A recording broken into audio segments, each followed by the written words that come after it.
Okay, thank you very much, Mary Lou. Do you go by Mary Lou or Dr. West there? Mary Lou. Mary Lou, thank you. So thank you very much for letting me speak here. I gave this presentation to the Vermont Astronomical Society some few months ago, I think. So I decided, and I guess I'll jump right into this. So the outline tonight is, I'll talk a little bit about what is a remote telescope service. Why did I pick the particular service I've picked? I'm currently subscribed to it. What kind of services does this Telescope Live service provide? Locations, the scopes, kind of the equipment that you're using. And why use it? Why use a remote telescope? What are the benefits and some of the downsides, versus your own remote observatory? And, I have some knowledge of this because one of our club members went and set one of these up in New Mexico. So it was something I've been considering myself. And then, if I can, and I don't know how many astrophotographers are in your club, it's certainly gotten very popular in Vermont. So it's a very popular topic. I've given a few different talks on various aspects of astrophotography, whether it's image capture or processing or equipment, and this one right here. But it's a big topic now, and I think it's a lot easier to access now that precision mounts, good tracking, and cheap CMOS cameras that work with, that you don't have to use film with. I think that was probably the biggest barrier to most people getting into this, and that is, being able to use electronics and digital memory rather than putting stuff on film and tracking with a reticle. So, which must have been painful. I never did it myself.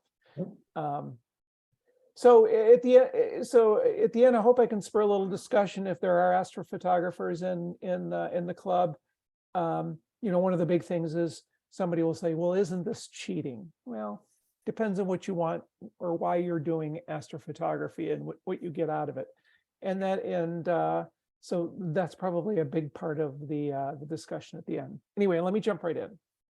So, what is a remote telescope service? So, it's basically telescopes for hire. In my case, it's for remote imaging. I think there are some services out there that do some level of observing as well, but I haven't looked into that. There's a wide range of scopes and locations available. You can rent scopes now from 60 millimeters all the way up to 40 inches. So. And the sites that these scopes are in are to die for, as Mary Lou was saying earlier, places like Chile or out in the middle of Australia, or in our case, some sites in Spain. So some beautiful dark locations that some of these observatories are placed at. And what they do is they make the image libraries available for purchase. So images of hundreds and hundreds of targets are available. You can get them pre-calibrated, and that's the standard way, at least for the service that I've been looking at, provides the image, but you can also download them uncalibrated, and you can take all the calibration frames and do your own calibration. So if you use PixInsight or a program like that, they have all kinds of fancy ways to calibrate your images, and new ways every other month. There's a new process, a new weighting scheme. So that can be valuable, and I've done some of that. And there are more and different services popping up all the time. Telescope Live, iTelescope, SkyGEMS, Insight Observatory, SLU, and the Schulman telescope, the one that Adam Block uses at the University of Arizona. Pardon me?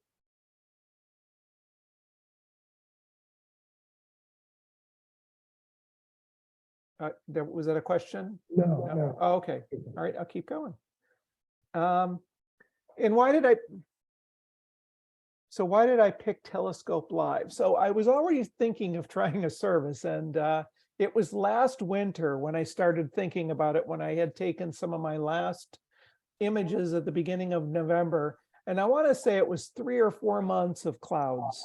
So, and at the time I was working, so I did, I wasn't yet retired. So I wasn't, you know, if a dark night opened up in the middle of the week, I wasn't always open to, you know, staying up till 3 in the morning doing astrophotography.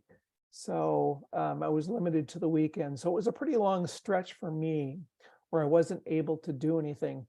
And I'm also a subscriber to Adam Block's tutorials. I think it's Adam Block Studios. And I had actually been a student of his, if you will, since Photoshop days when he did his Photoshop tutorials. And they really helped me with my astrophotography processing. And from that, from one of his tutorials, I noticed he was using data from Telescope Live. Now, he normally uses data from the Schulman telescopes. One of the, I think it's a 24-inch telescope at the Stewart Observatory in Arizona there. And many of his pictures, in fact, I think most of his pictures come from, you know, the university's telescope. Although I know he has some of his own equipment now as well. But I think most of his stuff, most of his really highly praised and published stuff probably comes from the big university telescope there. But that's where I saw Telescope Live, and I thought I'd look into it. And when I looked into it, you know, I noticed that there's a fairly low barrier to getting into it. You get a free kind of introductory package, if you will. You have some ability to download some images and try the service. There's a broad range of subscription costs. So I forget what the lowest one is. I think it's less than $10 a month, maybe $5 a month. There's kind of a mid-range at 20. You know, I think there's a $50 a month, and they go up from there. And I picked kind of a middling. I picked a $20 a month subscription. And there's a very large number of pre-acquired images from dark sky locations. So let me talk a little bit about the telescope. So these are to die for. So they have an observatory at called Heaven's Mirror Observatory in Yass, Australia. It's a Class 2 Bortle site. They've got the TAC FSQ. Fairly small scope, but it's a wide field scope. That's what it's used for. All of their cameras, I'll try not to read all this, but all of their cameras, I believe, are Finger Lakes Instruments cameras, top of the line equipment.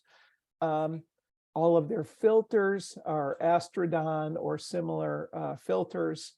So that's what they use in this case, and they usually have LRGB and SHO filters available at every scope site, along with some photometry filters that can be used as well. I don't know if they have the photometry filters on the really wide field scopes, but most of the bigger scopes they do. So they also have the IC Astronomy Observatory in Almeria, Spain, with an average SQM of 21.7. They've got 2 Takahashi FSQs, same as before with the Finger Lakes Instruments cameras with the Astrodon filters. They also have a 28-inch Ritchie Crichton telescope, an Officina Stellari on a direct drive mount with encoder. So as you can see on the bottom right there, really nice scope with again Finger Lakes camera and Astrodon filters. So some really nice equipment. Also, they have an observatory in Alsace in Chile. It's up at 1,500 meters, and they get 300 clear nights a year. I think in Vermont we might get the other 50 or 60 nights a year. So we're lucky to get it seems like to get that many. So I think I have more telescopes than we get clear nights a year. So they have a nice selection of telescopes there in Chile. They've got the CDK 24 on a Mathis mount with encoders. Again, all top of the line stuff. Two 20-inch ASA 500s on direct drive mounts, a 1 meter ASA scope on another direct drive mount, and two wide field imaging setups. And most of their wide field setups are Takahashi FSQs. So all nice equipment, and all very, some of this stuff is very expensive and out of the reach of most of us amateurs.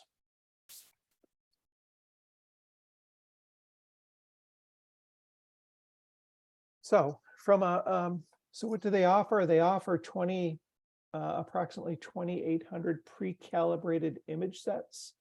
And an image set, this is the way I looked at and I think this is the way other people have looked at, I've seen some other reviews of this service. An image set, they call a one-click observation. It's approximately an hour's worth of data. So, and typically if it's an LRGB image, they'll have some images from all of the different filters that will be used for that particular target. So if it's a galaxy or a star cluster, typically it's going to be LRGB, and they'll have some data from each of those filters. So it could be a couple of L, a couple of R, a couple of G, a couple of blue images taken, and that would be an image set. And they're generally about, if you think about credits to dollars, I pay $19 for a silver service a month, and I get 20 credits. And a credit gets me at what I would call the list price. A credit gets me one of these one-click observations, which is about an hour's worth of data. So, there are many ways to get them much cheaper as well. So there's all kinds of discounts and sales going on at different times to get these things for less than $1 per hour of imaging. So uncalibrated images and calibration frames can be downloaded if desired. I've done that for one of my images. And I'll have to decide whether that makes sense moving forward. I guess I have to do some level of investigation as to whether I've gotten a better result as a result of going through the trouble of getting all the calibration frames and calibrating. I have a question. Yeah, go ahead. Could you explain calibration?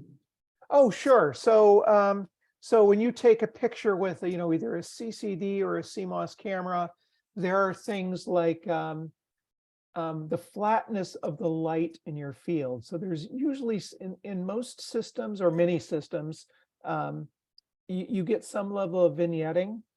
So the edges of the frame might be a little darker because the light path has a little bit of encroachment on the edges of the frame, of the camera frame. And you get dust donuts on the frame, on the camera sensor, or on the filter, and those will show up as splotches in your images. And typically, unless the dirt's actually on the sensor itself, and these are really high-end sensors, so I'm sure they're sealed well, they're going to be just dark areas. So they'll cause problems in the flatness of your field and the regularity of your image, if you will. So you can take those out. There are many different kinds of calibration images. So one of those is flat field to fix vignetting, get rid of dust donuts in your data. Another is dark frame subtraction, and that helps. It helps you come up with what you want at the end of the day is you want the signal, and you want to get rid of everything that's not signal. So there's things like bias in the data. You can get rid of the bias. You can get rid of the dark current in the data that comes from It's just part of the image acquisition. I wasn't prepared to do a full astrophotography tutorial, but it's essentially getting rid of everything in the data that's pre-known, with respect to calibration. So biases, vignettes, dust donuts, and this thing called dark current, which you can get rid of by subtracting out frames that you take with the cover on the telescope. So you take them in dark at the same conditions that you would be taking the image. So the observatory does all these things for you, and they do them at a certain periodicity. They might do them every week. They might do them every other day if needed, but they do them on some periodicity so that when you use the calibration data and apply it to the images, you get as clean as possible an image out of the telescope. When I say image, these are just frames. This isn't a finished, astrophotography image. This would be a frame. A frame might be 3 minutes or 5 minutes. It might be 10 minutes. Did that answer the question? Yes, thank you. Okay, probably more than you wanted to know, maybe. Sorry for that. Cut me off if you need to. And the image sets come in bundles as well. So for the same scope, field of view, resolution, and camera, they might take images of a particular object, say it's the Andromeda Nebula. They might take images of that object over a whole year and get 20 hours worth of data. Well, they'll offer you a whole bundle of those, what they call one-click observations, which are an hour, those 20 hours. They'll offer them at a further discount in a bundle. So you get a 30% discount for buying a bundle.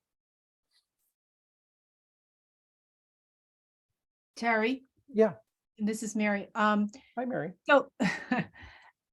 So does this mean you're not actually running the telescope itself? You're just going to be getting the images that they've taken? So there are multiple ways you can do both. See, I'll talk about how you can actually control any one of those telescopes as well. It's not as cheap as $1 an hour, as you can expect, right? You're not going to control a $500,000 telescope and observatory for $1 an hour. But it's also not that unreasonable, and I'll talk about it. So I'll get there real quick. Sure, of course. So advance requests. So you knew it was coming. So this is where you're basically, renting a remote imaging telescope. So you can rent any one of those telescopes from any one of those observatories I showed on the prior page. And I think from what I can tell from a scheduling perspective, that the advance requests do get some priority, and they fill in the time when they don't have advance requests. That is, somebody like me specifically says, I want to use the 1 meter telescope in Chile. I want to get this target. I want it framed this way. You can control the coordinates, the exact target, the camera angle, in other words, the frame angle, if you will, the orientation of the frame, the exposure, the filters used, the autofocus interval, whether we want it dithered or not. You can basically control everything that you do if you're an astrophotographer yourself that you would do with your own system. But it isn't cheap, so as you can expect. So using the FSQ, it's about 75 credits an hour. So it's $75 an hour to use that scope. Now that's not a cheap scope. That's I don't know, maybe a $6,000 scope on a high-end mount. You could be talking $20,000 for that setup. So $75 an hour if you don't want to use it that often. And I don't know if it's a terrible deal. The 1 meter scope, I think, is an even better deal relatively. It's 140 credits an hour. So it's basically $140 an hour. Now, you can get credits at a discount as well. And I didn't talk as much about this, but right now they have a birthday sale. And I guess they do this birthday sale every year. And the birthday sale is offering credits at half price. So I can buy a bundle of credits. I could buy 100 credits for $50. So if I wanted to, you know, take a few hours of images in Chile, I could do it a lot cheaper. Now, I could never afford that scope that they have, that 1 meter scope. So this is an opportunity to use that on a target maybe that they don't have in their one-click observation list, or a special thing that I'm interested in, or if I wanted to do some science, they do have photometry filters. So I'm not sure, it seems expensive at first blush, but astrophotography can be an extremely expensive hobby. As anybody who's gotten into it knows, and it can be a big money pit. There are some things that modulate the rates as well, and those are the full, what I would call the full boat rates. The moon phase also defines the rate, and the new moon phase being the most expensive time. If you're an astrophotographer, you know that you want to be out there during new moon. You want a clear sky during new moon. I think in Vermont, we got 2 of those this year. Effective use is approximately 3/4 of the time. So for that 75 credits an hour, you get about 3/4 of an hour of imaging. And I'm talking about imaging for typical, you know, you're going to change filters. You're going to have 3 or 4 different filters you're using. So you're going to have filter changes, you're going to have focusing, you're going to have dithering, calibrations, you know, target acquisition, centering, and all that. So that's some of the overhead, and they calculate the overhead based on your particular use. So you go through like it's a web interface, of course. We're all remote, and you go and fill all this stuff in, and you know, you decide what options you want, whether you want dithering or not, how often you want to autofocus. Do you want to autofocus every frame, every 2 frames, every filter change? And then they'll calculate what that overhead cost is. And it's basically in minutes. And you get charged the total number of minutes that is required to do the job you have. So yes, you can rent the scopes. They are pricey, but for that special project where they don't have what you want, and it's something that's a passion, why not? I guess is my point. But on the other side, what's the difference between, you know, using the framing somebody else did for a particular target? You know, pick any target, pick the antenna galaxies. What's the difference between the way that I would have framed that versus maybe the operator at the Chile observatory? There's probably not a lot of difference. And would I have set a different gain or exposure time? I'd probably pick a worse one, because these guys will know exactly what exposures need to be and how to expose them properly. So I guess from that standpoint, it would have to be, for me to want to do this, it'd have to be something that they haven't captured that I really want. And you don't have to do things just deep space. You can do comets, asteroids, any kind of planetary photography, minor planets. So the sky's kind of the limit here. It's kind of whatever you want to do.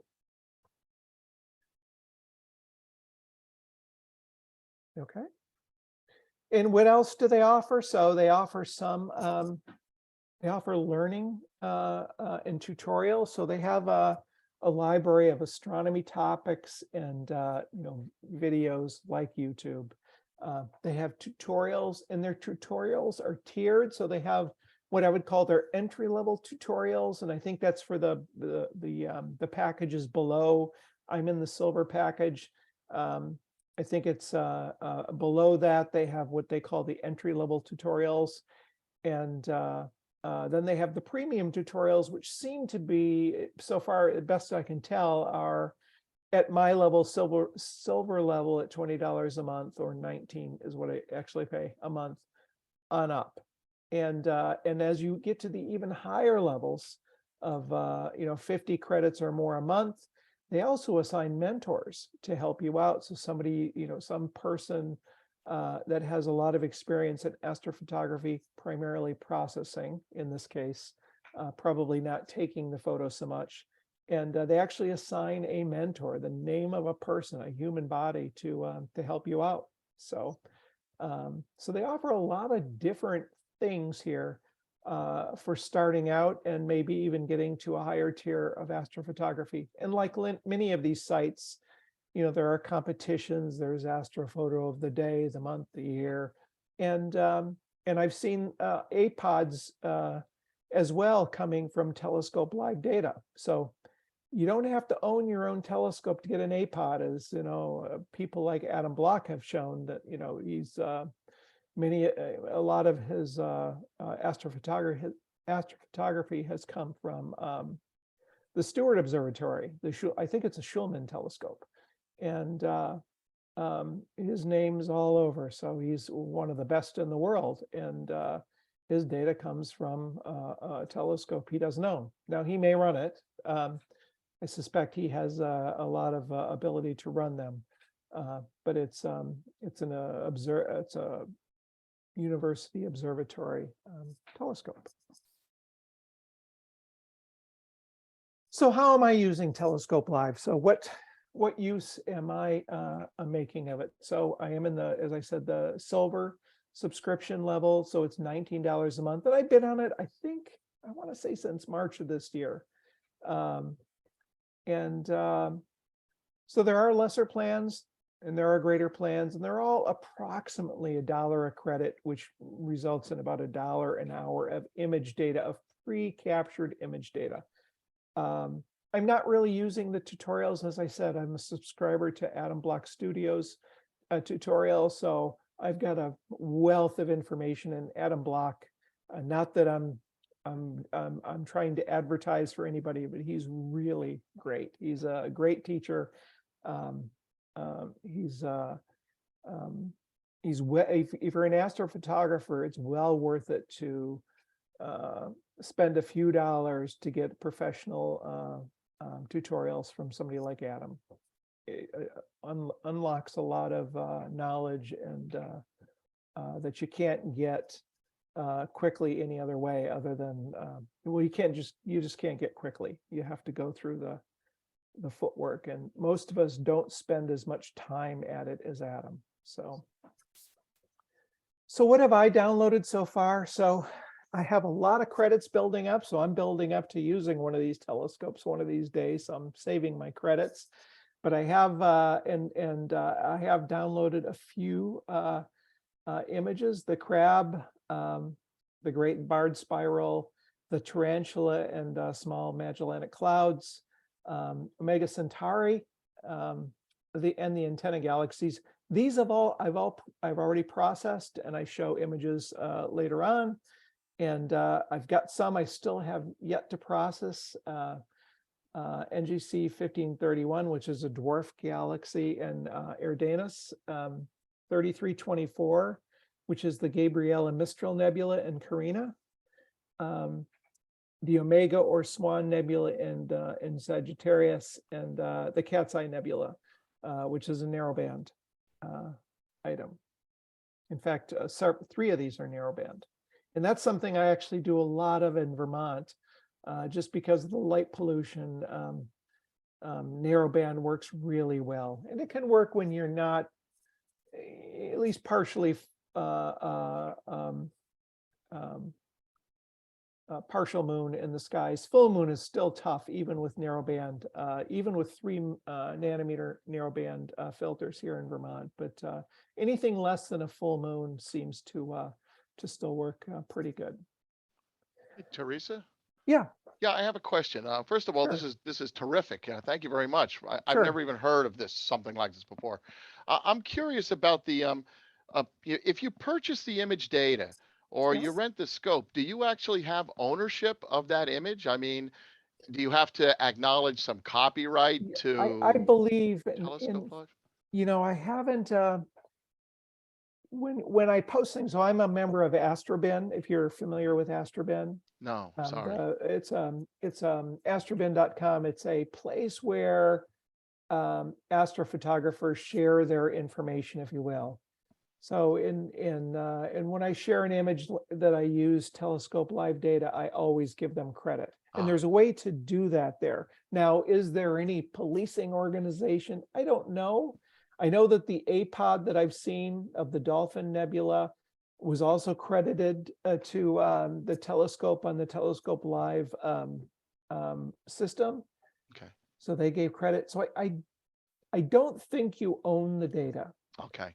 I think you can take credit for the processing of the data.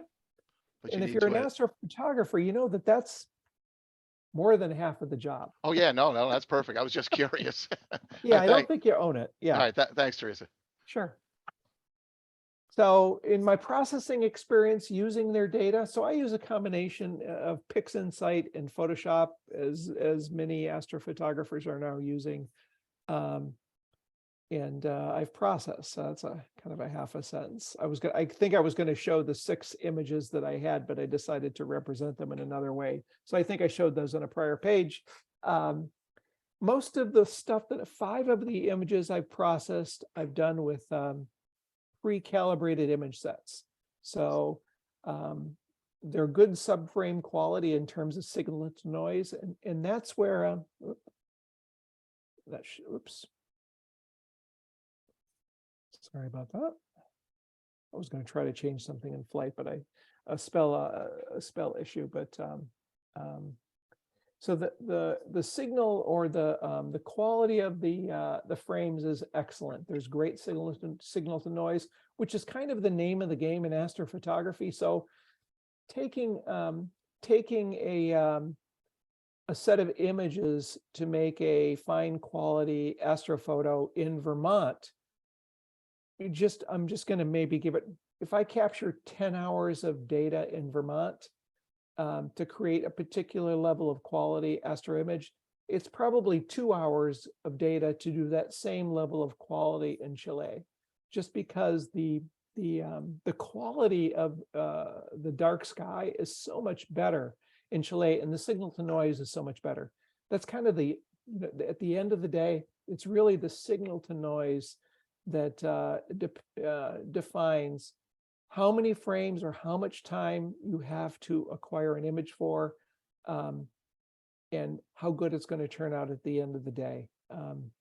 I can process it till I'm blue in the face, but if I'm in a highly light polluted area, I'm not going to get as good a result as somebody who can take fewer frames, less time in a very, very dark location. I frequently see a member of our club comes back from the Texas Star Party every year and shows his images, and he takes these beautiful images with an hour or little over an hour's worth of data. And I'm just amazed at how wonderful they are because he's got outstanding signal to noise.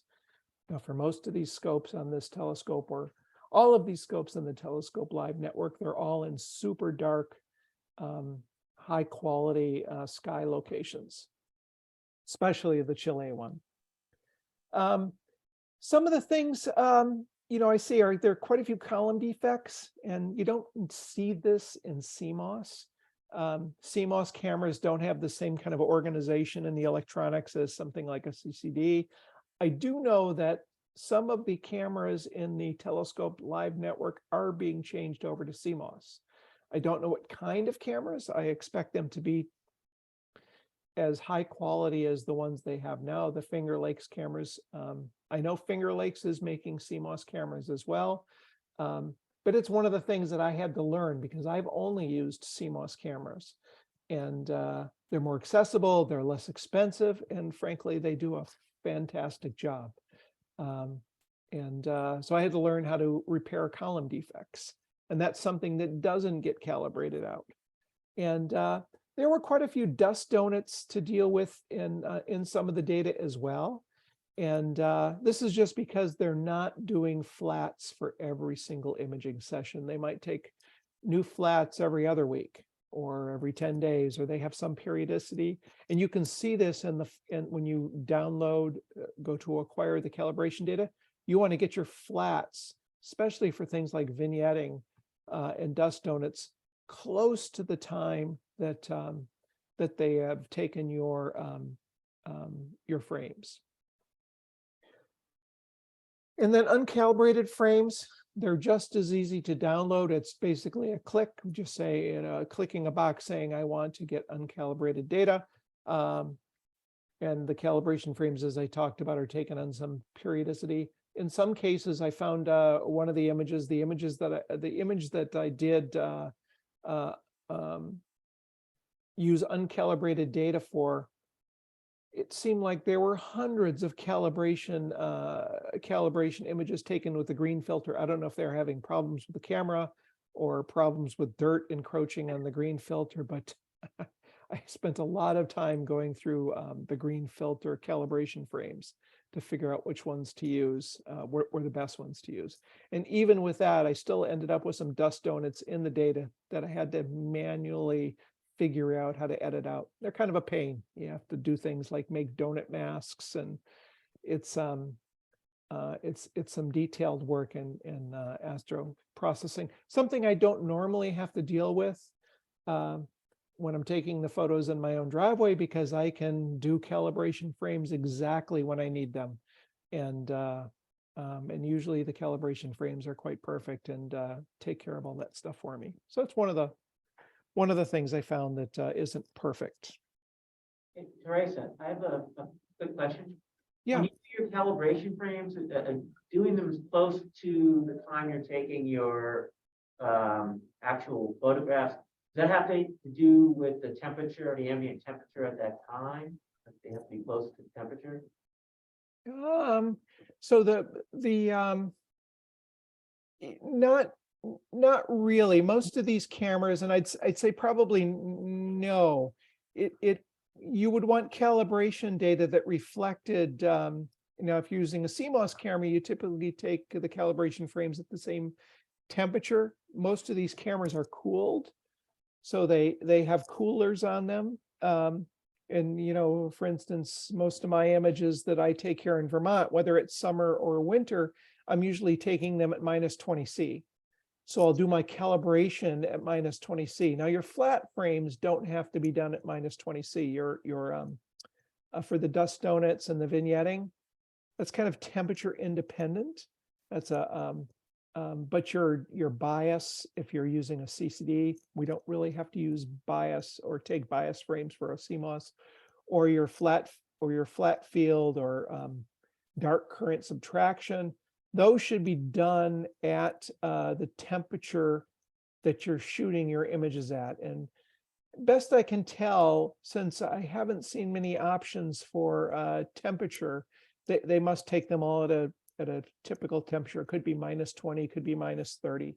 The Finger Lakes cameras, I'm sure, have quite a broad range of cooling. And they cool the cameras. They want them at a very consistent temperature. One, because it's easier to calibrate them if they're a very consistent temperature. The dark current, which is basically noise in the data, will be very consistent if the temperature is consistent. It's electronic noise, and electronic noise is modulated by temperature. So they'll cool it to a consistent temperature and take all the frames at that same temperature. Thank you. Sure, you're welcome. Okay, so let me talk about image quality. So here are some of the images I processed from the data, and you get a lot of, you have a lot of artistic freedom, and especially in narrowband data, to present the image in a multitude of ways, and assigning the different colors to the different channels, especially in narrowband. And narrowband is typically, what a lot of us use for nebulas, gaseous clouds. I guess I would say reflection nebulas and emission nebulas. This is the Crab Nebula. We can see this in North America. It does require quite a long focal length. It's a fairly small object. I think it's only about 4 by 6 arc minutes in size. And I recently acquired yet another telescope that probably I can image this with. It's a 2800 millimeter focal length telescope that I'll finally be able to grab the Crab Nebula from here as well. I'll have to see how well I do compared to the 28-inch Ritchie Crichton that's in Spain. So probably not as good, but I'm usually pretty happy with what I can do from little place here in Vermont. So this is only 6 hours of exposure. It's a pretty amazing object, and they used SHO filters. So that would be the sulfur, hydrogen, and oxygen narrowband filters. So this is the Great Barred Spiral. This one only comes up to a little less than 10 degrees above the southern horizon in Vermont. So this isn't something we could, or I could, photograph in Vermont with any level of quality. So this is an object that is out of my reach here in this location. I might be able to capture this somewhere down south, but it still might be too low to get any kind of quality. This one was taken at the Alsace Observatory in Chile. It was taken with the plane wave 24-inch Dal Kirkham telescope. It's 9 hours of exposure. We're using LRGB filters, so a beautiful object. And I like to leave, at least for me, I like to leave the backgrounds a little bright because I like to see all the galaxies in the background. So these, most of these backgrounds are just full of small galaxies. Little, they look like little soft spots, but these are actually galaxies in the background. So this is a busy image. So this is the Tarantula Nebula and the Large Magellanic Cloud. A few NGC objects in here. This isn't observable in North America. This was taken at the Heavens Mirror Observatory in Australia. This is with one of the Takahashi scopes. And this is about 15 hours of exposure with SHO filters. So a lot of data in this. And I think what I processed, I think I processed this in the Hubble palette. I think that's the palette that was made famous with some of the Hubble early photos. And I think it was made famous by a Canadian, a processor, astrophotography processor. And here's Alpha Centauri. So this object is special to me. I go to the Winter Star Party. I've been going for the last few years. And every year I look for Omega Centauri on the, and it's way down in the muck on the horizon. So even in the Florida Keys, down on Scout Key, it's just barely above the horizon. And while I can see it with the telescope, it's nowhere near high enough for me to get any kind of quality astrophotography. So, so I'm happy to use this data from, again, from the Chile Observatory and the 24-inch plane wave scope. This is 8.5 hours of exposure, just a gorgeous object.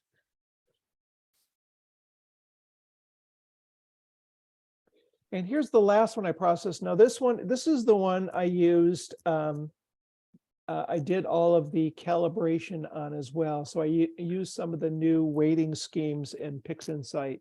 So they've recently updated some of their weighting schemes. So I don't know whether this is better or worse than using the pre-calibrated images. I haven't done any experimentation yet on how they do their calibration and whether I lose anything in bypassing those steps. But this is an object that's 26 degrees above the horizon at the meridian at my location, a little low. Typically in Vermont, I try to stay 45 degrees and up for any astrophotography. Anything lower than that, the seeing is quite poor. And I get a lot of light pollution at lower altitudes. So this is something I wouldn't typically photograph from Vermont either. It's the CH1, the Chile 1 telescope, again, the 24-inch plane wave. there were 48 images in these image sets. This was a bundle, all 600 seconds, so 10-minute exposures, 8 hours total, and with the LRGB Astrodon filters. So this one had quite a few dust donuts that I had to take out at the end of the day. I don't know if you can see any remnants in the background. They're a real pain to edit out of the data. Why is this not in much color? I'm sorry? Why is there not much color in this? So you don't see color? No. Really? Oh, I think it's on the projector. We're not getting much color. I can see. Ah, okay. Yeah, there's quite a bit of color in here. This is a beautiful, I don't know how much this, Oh, yeah, if you look on the screens. yeah, You this also is, have you also have some monitors here in the room. If you The look at side the monitor. monitors are better. Yeah, the side monitors get a little better. okay, yeah, the stars are quite colorful, and the nebula, or I'm sorry, the interacting galaxies here are very beautiful, this area in here, but it does require, I don't think I can zoom in on the slide here, but there's a lot of detail in this area here on the interacting galaxies.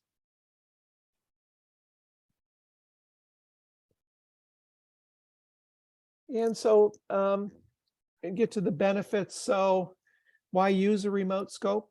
Well, one of the reasons is you might live in Vermont and we don't get many cloudless nights. So, or clear winter moonless nights that are much less than 0 degrees. So my rule in the winter is if it's going to start out below 10 degrees, I typically don't set up. I have to set up myself every night. I don't leave a telescope outside. I don't have an observatory building yet. So if I have to go set up and, the temperature's falling, and if it's below 10 degrees, I typically don't. I have been out there at -5, and that is when I started at 10 and it's gone down to -5 and everything is crunchy and cables are all stiff as can be.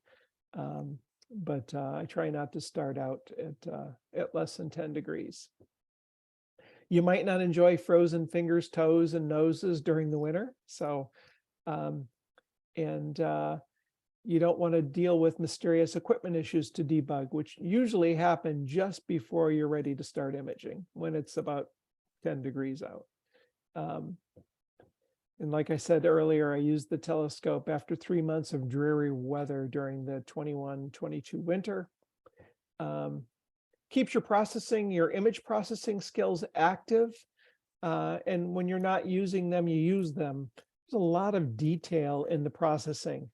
There's quite a few different techniques to use. And if you don't use them, at least at my age, I tend to lose them. So this is something that allows you to hone your skills. You can process targets you can't capture at your latitude, or at your latitude with any good resolution or quality, or at your equipment's focal length. Most of us will never buy the equipment that's available in these remote observatories to rent. So it's a chance to use some of the best, telescopes in the world available to astrophotographers. And most of us will never have the dark skies like they do, for instance, in Australia or Chile. Some famous astrophotographers don't use their own equipment for many of their process photos. Adam Block is an example. You'll see many of his famous photos out there, taken with the Steward University scope. You can moderate your investment in sunk costs. AP is expensive and better equipment is available all the time. So it can be a money pit. And you can also use it as a learning vehicle. Do I enjoy the image processing? This is more than half of the time spent. So before sinking a bunch of money into this hobby, you can try it out. I like the people that don't try it out first and who end up selling all their equipment on for half price on Astromart, because then I can snap it up. But really, it's a good way to learn first. Do I enjoy doing it? Do I have the aptitude to do this image processing? Because that is a big part of the job for astrophotography. So the downside to owning to using a remote scope, so it feels like cheating to some people. So, you know, I'm not out in the cold. I'm not using my own telescope. Some of the challenge is taken away. Some people like to brave the cold and the elements and solve complex software and electromechanical issues with fingers that barely have any feeling. And I say that and I smile, but in all honesty, you know, I'm an engineer. I've engineered for 42 years in the semiconductor field.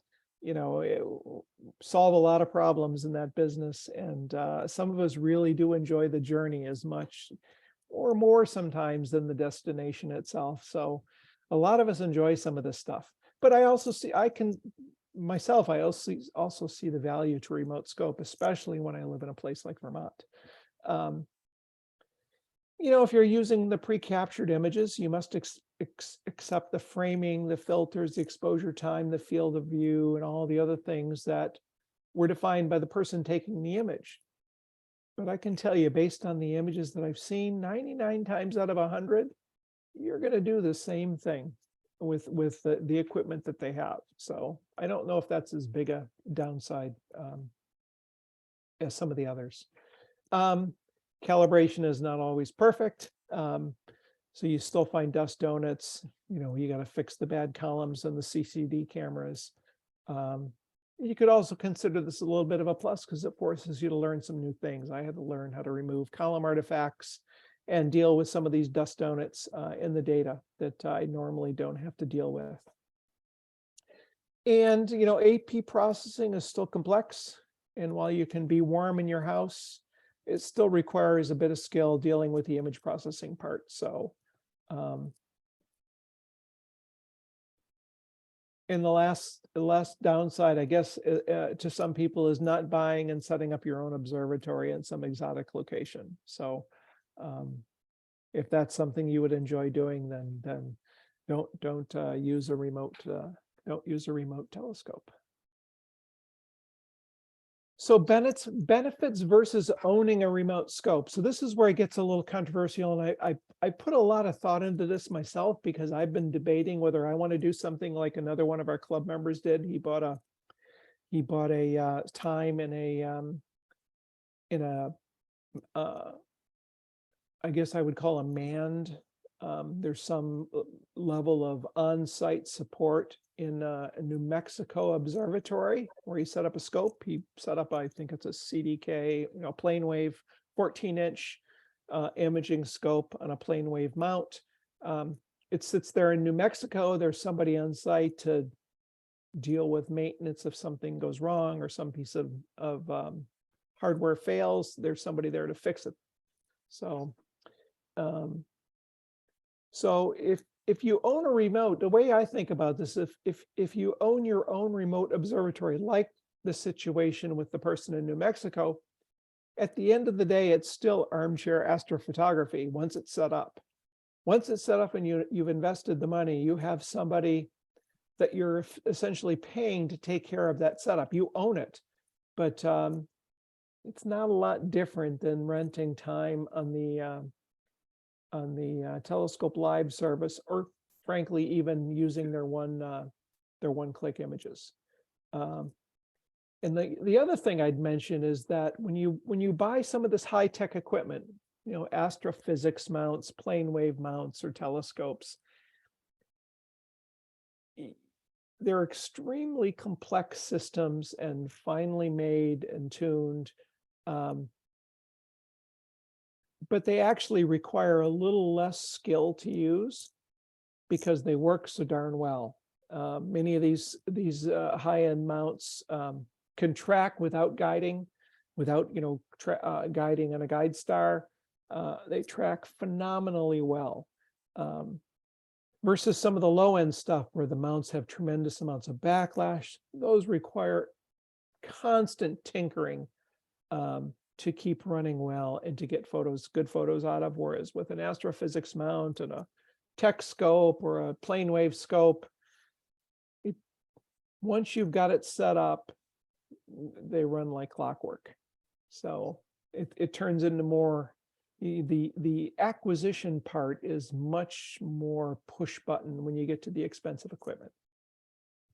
A remote scope is limited to what you've installed. So if you've installed a plane wave CDK, 14 or 16-inch scope, that's all you have there. With Telescope Live, you have, a whole slew of telescopes and field of view, if you will, focal lengths that you can pick from.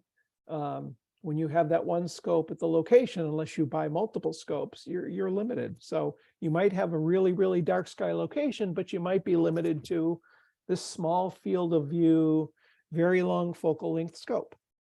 And that's all you can do. So it can be very expensive if you want to have options or multiple scopes, multiple mounts at in a dark sky location that you own and maintain or have maintained for you. So you're limited to a location and latitude, unless you're going to build multiple observatories. And then if you have the means to build multiple remote observatories, then you probably don't care about remote scope services anyway, because you have the means to do that. So, and then if you like the hands-on experience and the challenge of getting a system to work and deliver good images, then you should be using a fork-mounted Schmidt-Cassegrain telescope on a wedge to do AP, because that is a real challenge. That was the first thing that I tried, and it's the thing the most astrophotographers, experienced astrophotographers would tell you not to do, because it's a real challenge. It's an f10 scope on a wobbly fork mount that put onto a wedge, and trying to get it balanced with a camera hanging off the back and to deliver good images with some level of resolution is a super big challenge. So so that would be if you enjoy doing things like that, then you don't want to use a remote scope. So that was kind of my pitch. Are there any more questions on some of the mechanics of using what's available in this kind of a remote image acquisition service? Terry, this is Mary again. I have a question. Yeah. What happens, like, if something physically goes wrong with the telescope? Is there somebody in the area that goes and fixes it, at that time? So are you asking about the remote service? The remote.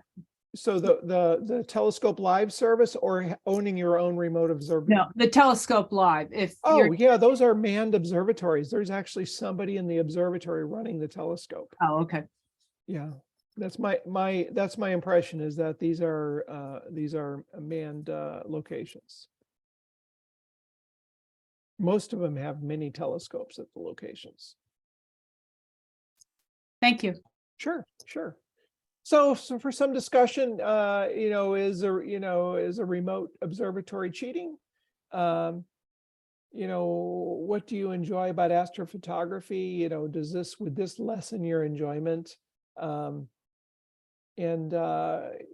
is lessened, from a personal perspective by a remote observatory service, or what might be enhanced? And are there any more positive or negatives that you can think of? So again, I don't know how many people in the club are astrophotographers.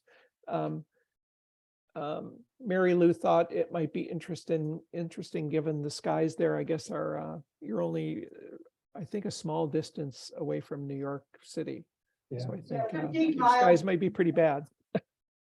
Bordeaux 8 in Monterey. Oh my gosh. Well, in fact, the room that we're sitting in, if you open up the windows, you can see the New York City skyline from here. Oh, That's how wow. close we are. Oh my gosh. Yeah. So I guess I won't complain here in Vermont. So But it's warmer here. Yes. Yeah. We do have a Bordeaux 4 sky in our we're gonna say remote observatory, our dark sky site. We have an observatory there, so it's a little darker, but for New Jersey, that's about as dark as you get. okay. Okay. There's a question in the chat from Bill. Oh, let me take a look here. So I'm on Astrobin, Bill, I'm just Terry, so Terri. Okay, all right, good. I'll be checking out your stuff. I tried to Okay. already, actually. And second question, I am a backyard battler and I do brave the elements and I do still have a day job. So I have some of the challenges you referenced in terms of time. Sure. You know, do I set up lately? I've been staying set up with tarps covering my scope. I have a Takahashi 4-inch, not the FSQ caliber, but a pretty nice scope and a C8 Yep. on an AVX. Mhm. And I've been leaving them covered up unless the weather's pretty bad. Like I took it in this week because it was going to be super cold, but I've left the mount out. Having the mount set up and polar aligned is really a great thing, right? It is.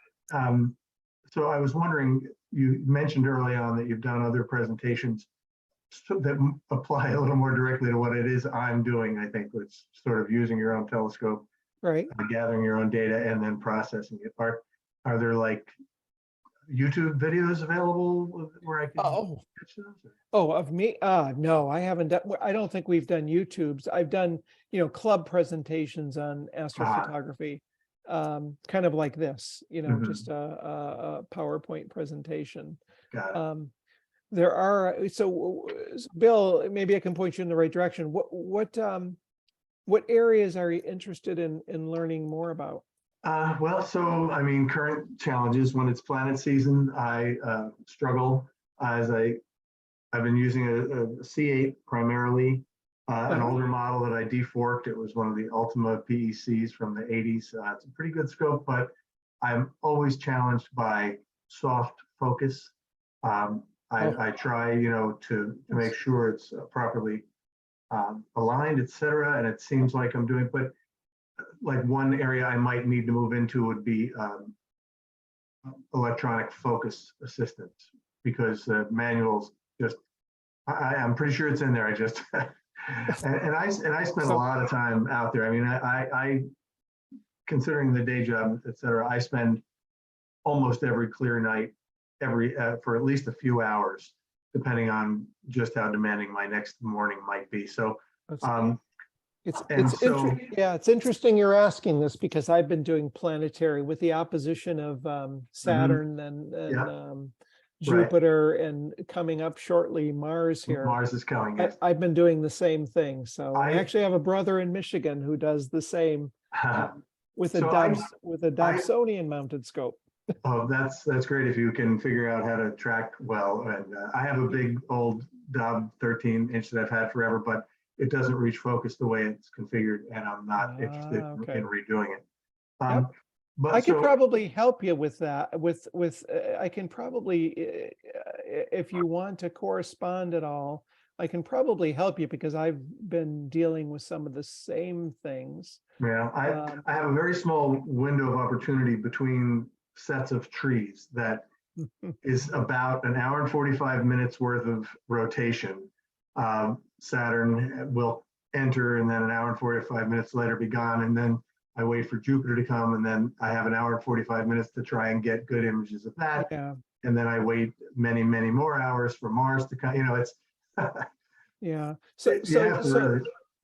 On the focusing, if you're using the C8, Bill, for are you using the primary mirror focusing? So I use that as a kind of a coarse focus, and then I bought a Williams Optic Victory secondary. You have a Crayford focuser off the back. Yes. Yeah, that's the way to do it, because then you won't get the focus shift from the primary mirror. Yeah. So the other thing, because whenever you touch a scope like that, like a C8, it's at f10, you probably have it bar load to f20 or maybe f30. Yeah. When you touch the scope, it's going to jiggle all over, and you can't tell whether you're focused or not. So if you use there's a program called Fire Capture. I don't know if you're aware of that. I am familiar with Fire Capture, and when I first got sort of going in this area, I tried Fire Capture, but I think I decided that I would use its kind of primary competitor. Sharp Cap or something like that. Yeah. Yes. Mhm. I Okay. use- I So, use- so there is a facility in fire capture called, I think it's called a line. So it's not actually doing guiding. You can guide, Mhm. using a fire capture as well, but this align thing keeps the image in the center of the frame. Mhm. So even though the image is moving, when it reports on the screen and it records in your on your video, your frames, it will actually center. It's like doing a pre-centering of the planet. Mhm. And so when you touch the focuser and you usually get all that jiggling, the Sure. planet will be rock solid and you'll be able to see the features in the planet and see that they're getting focused. Okay, Usually I think I look might at have to yeah, I dust look at off. typically look at a band on Jupiter or Mhm. a small cloud pattern, or if Mhm. it's Saturn, I'll look at the Cassini division. Mhm. On Are, Mars, all of them have some level of Sure. feature that you can see. And if the image is stable when you're touching the focuser, I Oh, it makes find all that the difference, right? No, it mine, does, obviously, yeah. even you know the drill, you do a little bit this way, you wait a little more this way, and that's not getting better, it's getting worse, a little this way, wait a second, a little And- this way, there you go. Yeah, and maximize your frame rate when you're doing it. So in fire capture, there's a way to, if you're Right, taking I do 100, bump it, right, I bump it way up for the Yeah. focusing part. yes. And you want to be able to see it on the screen as well. So you want to make sure it's not only capturing, but reporting that high frame rate as high as it can to the screen itself so that you can see it. So maybe that will help. If I'm- not, send me a note. I actually went through all this stuff because I've been doing it with both the C11 and I've got a Tech 180 that actually takes better images than the C11. Yeah, I use the Takahashi 4-inch a lot. I alternate. That one, of course, is better for deep sky objects than the C8 by far. And it's hard to, I sacrifice focal length, but gain some clarity. And, my favorite pictures are the zoomed in planets. I'd love to, have a great Saturn or Jupiter that I can show us. Well, I can impress a stranger. That's how good my pictures are. Somebody who doesn't know about astrophotography, I could definitely. Okay, and you're welcome to email me if you have a question or two, or I can correspond with you. I'm happy. I've been through all this stuff recently. No, that's so- great. Thanks, Yeah. Terry. I Sure, appreciate it. of course. So Mary Lou, it's getting late. I don't know if you have time to do the constellation or Probably not. yeah, Anybody have any more questions about astrophotography? In the room? Not in the room. Okay. Thank you, Terry. Mary Lou, when is, Mary Lou, what's the, we have our next meeting coming up. We don't have a speaker, but we do have our celebration, our So winter. we should say goodbye to you. Yes. We have to have a little business meeting. now. Yes. Yeah. So members, please stick around, but okay. our next meeting will be December 21st, which is, I think, for the first time we've ever had it on the winter solstice, so that's interesting. And so we have our winter solstice celebration in December. So it's kind of like a little potluck. We bring food to share. And so that's coming up on December 21st. Even though we usually don't have a program for that night, Mark and I were talking about, well, maybe if the weather's nice, maybe we'll do a little stargazing. Take out one or two of the telescopes and see if we can do a little stargazing. Is Omar in Zoom land back there? I did not see him, so He said he was gonna check on testing doing EAA at his site in case it's cloudy here. Yeah. So we might be able to project on this screen what he's seeing over in